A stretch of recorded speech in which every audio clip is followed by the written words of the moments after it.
Candy stopped, with one front paw slightly raised, her head turned toward her would-be attacker, looking like a pointer.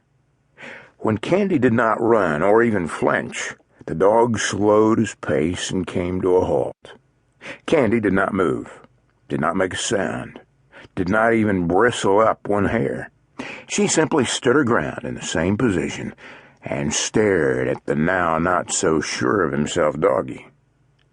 This went on for a short time, and finally the Rottweiler whined pathetically, backed up, and ran behind my car parked in the driveway.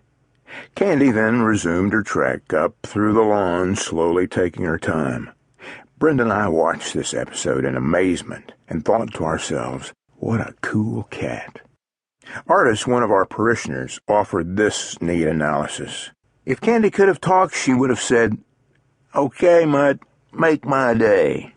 We echo a hearty amen, and yes, there was a happy ending for the dog. Calls to the state police and the dog catcher proved futile, but thankfully his owner came looking for him later in the day. Blue, as he was called, was very happy to see his master. Until she arrived, Blue went to a spot near the garage and kept a wary eye out for dirty Candy. It seems that he had a habit of taking off from the farm his master owned up the valley near our home. If no one was around, Blue went looking for companionship. We just happened to be the lucky ones this time. Candy became known as the Parsonage cat, because she spent a lot of time in the house playing with the former minister's children. One of our regular members, Bob Riddell, actually coined the name and kiddingly told us when my wife Brenda and I moved in that now Candy was our cat. There was a lot of truth in that because it didn't take long for us to become very fond of Candy, and we enjoyed caring for her with love, food, and some medicine. She had her first litter shortly afterwards, and we were blessed with 5 little kittens that Candy was more than willing to share with us. Brenda had fun naming them, all females as follows: Smoky, Tycho, Charcoal, Coco, and Tigger. Smoky, a black cat with some gold spattering throughout and a beige spot on her right front foot, was Brenda's favorite. Smoky made many trips into the parsonage, usually to see me in my study. Brenda would plop her down in the middle of my desk, and Smoky would promptly remove the pens from my pocket. She was quite adept at it, using her front paws or her teeth. She then pushed them around my desk and off the edge if I let her. We often talked about bringing her inside permanently, but never got around to it. We enjoyed watching the kittens grow, and as we showered them with attention, they claimed our back porch as their home. Each night they would curl up beside the trash can against the back of the house, all huddled together. In the morning, Candy would usually be gone when we opened the door, and the kittens would hurry to greet us.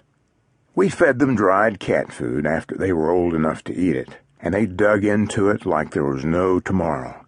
They were equally eager when their mom nursed them, and they seemed to have their own favorite feeding spot on her belly. Candy brought them other food as well. I remember Brenda's reaction one day as she was watching the kittens out the back door. She yelled to me in the kitchen, "Claire, Candy has a mouse." "Is it dead or alive?" "I'm not sure. I think it's dead." "Which one is she giving it to?" "Smoky." "Yuck." I laughed out loud. "I'm glad you think it's funny." "It's all part of their learning process," I protested. "She will do this for each one of them." "What's the next step in the process?" Brenda wanted to know. "Live ones, for them to kill." Gross. I laugh again, getting a kick out of my city girl's exposure to more country life. And sure enough, there was a parade of mice, ground moles, and chipmunks for these little someday hunters to practice on. It amazed Brenda how Candy would single out the kitten to which she gave the prey, and then keep the others away. I explained that they all had to learn, and that Candy would see to it that each one did. The cat is a very intelligent animal, and despite some early beliefs to the contrary, its brain is the closest in shape.